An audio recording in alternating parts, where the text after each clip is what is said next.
দেখো না, এরা অনেক ব্যাখ্যা করে দিয়েছে, অনেকজন ব্যাখ্যা করে দিয়েছে, ইসলামিক স্কলাররা ব্যাখ্যা করে দিয়েছে। তো মন্তব্য আছে, দেখো মন্তব্য তো অনেকই থাকবে, মন্তব্য অনেকই আছে, কিন্তু যা বলার বলে দিয়েছে, ক্ষমতা নেই বক্তব্যকে কাটার কারো। ওটা ধর্মীয় স্টেজ থেকে বলেছে তো, এটা আমি আমি একজন রাজনীতি নেতা হিসাবে আমি এখন পারফর্ম করছি, আমারও আমি ইসলাম ধর্মের অনুসারী, আমি হ্যাঁ একদম, কিন্তু আমি ইসলামিক ফতোয়া ফারাইজ তো আমি এখন দিই না। যারা যারা সার্টিফাইড আলেম, যারা যারা কাছে 8 সার্টিফিকেট আছে, তার মধ্যে একজন হচ্ছে পিরজাদা আব্বাস সিদ্দিকী, এটা মাথায় রাখবেন। মাইকে অনেক চিৎকার চেঁচামেচি অনেকে করতে পারে, যে কথাগুলো ইতিপূর্বে অনেক কথা বলেছিল, অনেক বিতর্ক তৈরি হয়েছিল, দিনের শেষে কিন্তু কথাগুলোকে এস্টাবলিশ হয়েছে ওনার কথা। সুতরাং এই যে কথা বলছেন, অনেক বড় বড় হজরত আল্লামা স্কলারদের বক্তব্য শুনে নেবেন, যাকে যেটা সেটা তাকে বলতে হবে। ধর্মের সর্বোত্তম কাজগুলির মধ্যে একটা গুরুত্বপূর্ণ কাজ হচ্ছে ক্ষুধার্তকে খাদ্য দান করা। তাহলে যদি ধর্মীয় স্টেজ থেকে কেউ বলে যে যারা মিড ডে মিলের রেশন চুরি করছে, যারা গরিবের রেশন চুরি করছে, তাদের বিরুদ্ধে আমাদেরকে লড়াই সংগ্রাম জারি রাখতে হবে, তো ইসলামের কথা বলছে, তো এটা বলতে পারবে না? ইসলাম তো নির্দেশনা কি দিচ্ছে? ক্ষুধার্তকে খাদ্য দান করো, অর্থাৎ যে ক্ষুধার্ত তাকে খাদ্য দাও। তাহলে ওই ক্ষুধার্তের খাদ্য সরকারের দেওয়ার কথা, সরকার দিতে পারছে না, ওই জন্য আমি ক্ষুধার্ত আছি। তা আমাকে সরকার দিতে পারছে না কেন? যখনই ধর্মীয় মঞ্চ থেকে কেউ যদি আওয়াজ তুলে, সেটা ভুলে গেল। ওরাই অন্যায় করছে, অন্যায়ের বিরুদ্ধে কথা বললে ওরা কি 2021 সালের আগে কি বলেছিল? এই কথাগুলো আব্বাস সিদ্দিকী স্টেজ থেকে বলতো, তখন কি বলা হয়েছিল? যে ধর্মীয় জায়গায় এসব কেন বলার দরকার আছে, ক্ষমতা থাকলে রাজনীতি দল করো। যেই রাজনীতি দল খুলে বলছে, তখন আবার ভয় পেয়ে যাচ্ছে, এসব মানুষকে বোকা বানাচ্ছে। আজকে দেখুন তো, মেডিকেল কোটাতে 40 জন নন এসটিকে আজকে এসটি সাজিয়ে তারা এমবিবিএস এর কোটাতে চান্স পায়। তাহলে থেকে যদি বলে ধর্মীয় স্টেজ থেকে, উত্তরপ্রদেশে শুধু আই লাভ মোহাম্মদ রসুল্লাহ সাল্লাম লেখার জন্য তাদের নামে এফআইআর হচ্ছে, এটা বন্ধ করতে হবে, তাহলে কি পলিটিক্স হয়ে গেল? যোগীর বিরুদ্ধে বললে পলিটিক্স নয়। আর যদিও কথা বলে যে ধর্মসভা এসেছিল, ওই জন্য পশ্চিমবাংলাতে নবী দিবসে ধর্মসভা এসেছিল, ওই জন্য কারেন্টের তার কেটে দিয়েছে, এটা অন্যায় করেছে, তখন হয়ে গেল পলিটিক্স। আর যোগীর বিরুদ্ধে বললে সেটা হলো বাহাবা। যারা করছে তাদের সময় ঘনিয়ে এসছে, গণতান্ত্রিক প্রক্রিয়াতে বাংলার ধর্মপ্রাণ মানুষ, ধর্মনিরপেক্ষ মানুষরা জবাব দেবে। দেখুন, আইএসএফ কতটা সুবিধা হবে অসুবিধা হবে, কে কার আক্রমণের ওপরে হচ্ছে, সেইটা নিয়ে আইএসএফ কোনোদিন চিন্তিত হয়নি। আইএসএফ সমাজ ব্যবস্থার পরিবর্তনের লড়াইয়ে নেমেছে, তথাকথিত যেগুলো চলছে গতানুগতিক, এগুলো পরিবর্তন করতে হবে। মানুষের মৌলিক অধিকার আজকে বিপন্ন, মানুষ শিক্ষার অধিকার, স্বাস্থ্যের অধিকার, মানে অন্যের অধিকার, বস্ত্রের অধিকার আজকে কোথায় হারিয়ে যাচ্ছে। ফান্ডামেন্টাল রাইটসের মধ্যে যেগুলো আছে সেগুলো পাচ্ছে না, তা নিয়ে আমরা লড়াই নামছি। সুতরাং কে কাকে আক্রমণ করলো, কে কার সুখাতি করলো, সেটা না আমরা একবারের জন্য ভাবিনি। তবে সরকার সাহেবের সুখাতি করার কোনো জায়গা আছে, যাকে মমতা ব্যানার্জি বলছে এই তুই বোম্বা দিস, ন্যাশনাল হিউম্যান রাইটস কমিশন যাকে বলছে নটোরিয়াস ক্রিমিনাল। সুতরাং তার কেউ সুখ্যাতি করলো, কেউ বিরোধিতা করলো, সেই নিয়ে আইএসএফ চিন্তিত নয়। দেখুন, আমরা বামেদের চেয়ারম্যানকে চিঠি পাঠিয়েছি, কংগ্রেসের যিনি প্রেসিডেন্ট আছে তার কাছেও আমরা চিঠি পাঠাবো, তাকেও আমরা বলবো যে বর্তমান পরিস্থিতির কথা লক্ষ্য করার কথা বলবো, যে বর্তমান পরিস্থিতিতে মানুষ এই দুই শাসক এবং প্রধান বিরোধী দলের হাত থেকে পরিত্রাণ চাইছে। বিজেপি ধর্মীয় জিগির তুলে ক্ষমতায় আসতে চাইলেও অপোজিশনের ভূমিকা বিজেপি কি পালন করেছে সেটা রাজ্যের মানুষ দেখে নিয়েছে। সাথে সাথে সংখ্যালঘু দরদি সরকার, আদিবাসী দরদি সরকার, দলিত দরদি সরকার, বাংলাপ্রেমী সরকারের নাটক বাংলার মানুষ ধরে নিয়েছে। হাজার হাজার স্কুল বন্ধ হয়েছে, বাংলা মিডিয়াম স্কুল, বাংলাপ্রেমী সরকারের দিকে দাবি করছে।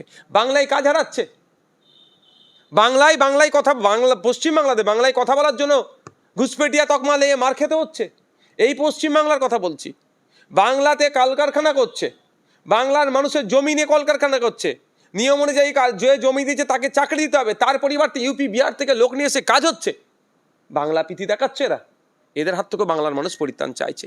তাই আমরা কংগ্রেস, লেফট ফ্রন্ট এবং কংগ্রেসকেও জানাবো, যে লেফট ফ্রন্টকে অলরেডি জানিয়েছি যে এই আজকের সময়ে মানুষের দাবি, সময়ের দাবি যে বিজেপি তৃণমূলের বিরুদ্ধে ঐক্যবদ্ধ লড়াই হতে হবে। তাই এখানে ইগো নয়, এখানে কে বড় কে ছোট, কে ন্যাশনাল পার্টি, কে স্টেট পার্টি, কে আঞ্চলিক পার্টি, এইসব বিতর্কে না গিয়ে মানুষেরকে দাবিকে মান্যতা দিয়ে আসুন এগিয়ে আসি বিজেপি তৃণমূলের বিরুদ্ধে। আইএসএফ, কংগ্রেস, লেফট ফ্রন্ট, আরও যে সমস্ত রাজনৈতিক দলগুলো আছে এবং অনেক সামাজিক সংগঠনও আছে যারা এই তৃণমূলের এই অন্যায়কে তারাও মেনে নিতে পারছে না, তারা তাদের সামাজিক প্ল্যাটফর্ম থেকে তারা আমাদেরকে সহযোগিতা করার জন্য প্রস্তুত হয়ে আছে। সুতরাং তাকে কাজে লাগায় বিজেপি তৃণমূল মুক্ত পশ্চিমবাংলাকে গড়ে তুলি। সালে আসাদুদ্দিন ওয়াইসির সাথে আপনাদের একটা জোটের সম্ভাবনা তৈরি হয়েছে, এবারে কি সেরকম কিছু হবে?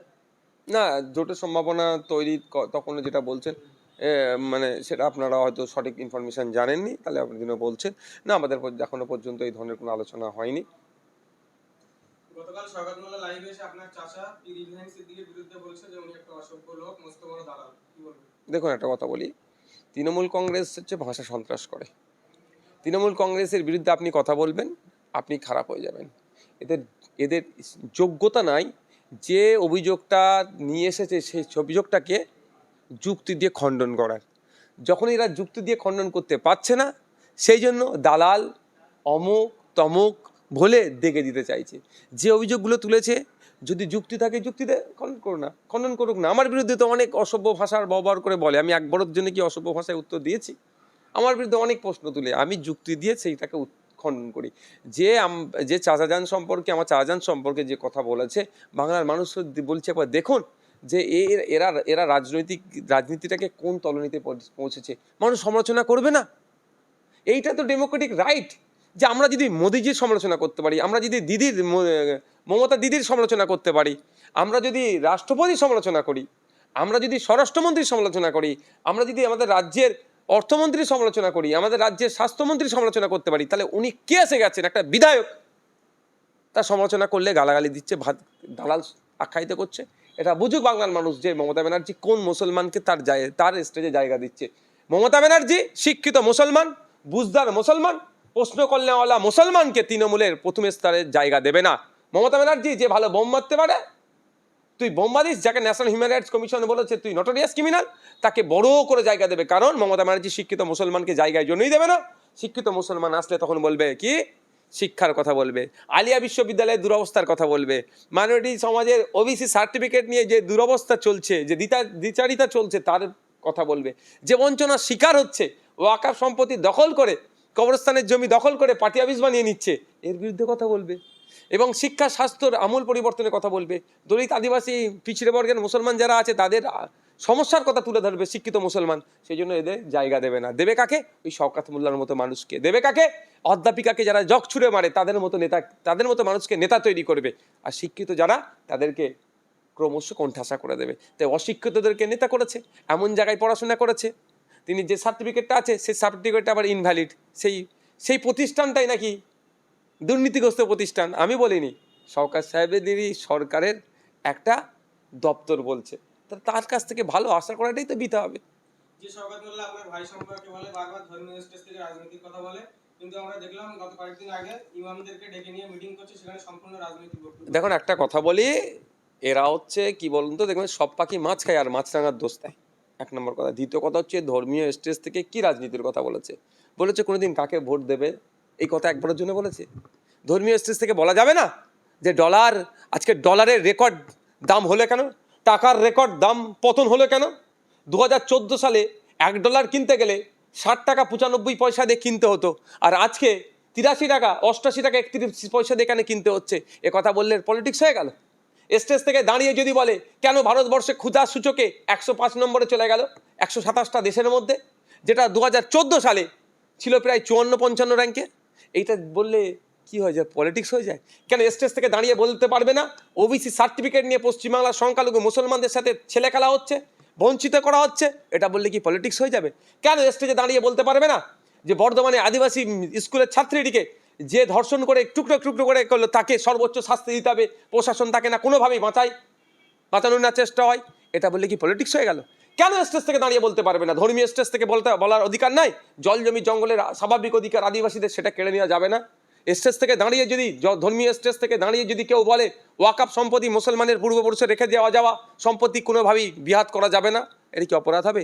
পশ্চিমবাংলায় যে সমস্ত দেবত্ব সম্পত্তিগুলো আজকে লুট হয়ে যাচ্ছে, ধর্মীয় মঞ্চ থেকে যদি কেউ বলে এই দেবত্ব সম্পত্তি উদ্ধার করে ঠাকুরের বা মন্দির বা শ্মশানের যে সম্পত্তিগুলো ফিরিয়ে দিতে হবে, এটা কি অপরাধ হয়ে যাবে? এটা বলা যাবে না। কেন বলা যাবে না? কোন জায়গায় বলা আছে ধর্মের যেগুলো বলা যাবে না? কারা বলছে বলা যাবে না? তারা ধর্মকে পড়েই না। ধর্মকে পড়ে জানতে হবে। ওই বাপ মুসলমান ছিল, ছেলে মুসলমান হয়ে গেল মানে কি সে বড় হয়ে গেল নাকি? আর কি বলে 2 ক্লাস পড়লে মৌলানা হয়ে গেল নাকি? ধর্মকে জানতে গেলে ধর্মগ্রন্থ পড়তে হবে। ধর্মগ্রন্থ মানবতার শিক্ষা দেয়। ইসলাম ধর্মের সর্বোত্তম কাজগুলির মধ্যে একটা গুরুত্বপূর্ণ কাজ হচ্ছে ক্ষুধার্তকে খাদ্য দান করা। তাহলে যদি ধর্মীয় স্টেজ থেকে কেউ বলে যে যারা মিড ডে মিলের রেশন চুরি করছে, যারা গরিবের রেশন চুরি করছে, তাদের বিরুদ্ধে আমাদেরকে লড়াই সংগ্রাম জারি রাখতে হবে, তো ইসলামের কথা বলছে, তো এটা বলতে পারবে না? ইসলাম তো নির্দেশনা কি দিচ্ছে? ক্ষুধার্তকে খাদ্য দান করো, অর্থাৎ যে ক্ষুধার্ত তাকে খাদ্য দাও। তাহলে ওই ক্ষুধার্তের খাদ্য সরকারের দেওয়ার কথা, সরকার দিতে পারছে না, ওই জন্য আমি ক্ষুধার্ত আছি। তা আমাকে সরকার দিতে পারছে না কেন? যখনই ধর্মীয় মঞ্চ থেকে কেউ যদি আওয়াজ তুলে সেটা ভুলে গেল। ওরাই অন্যায় করছে, অন্যায়ের বিরুদ্ধে কথা বললে ওরা কি 2021 সালের আগে কি বলেছিল? এই কথাগুলো আব্বাস সিদ্দিকী স্টেজ থেকে বলতো, তখন কি বলা হয়েছিল? যে ধর্মীয় জায়গায় হিসাব কেন বলার দরকার আছে, ক্ষমতা থাকলে রাজনীতি দল করো।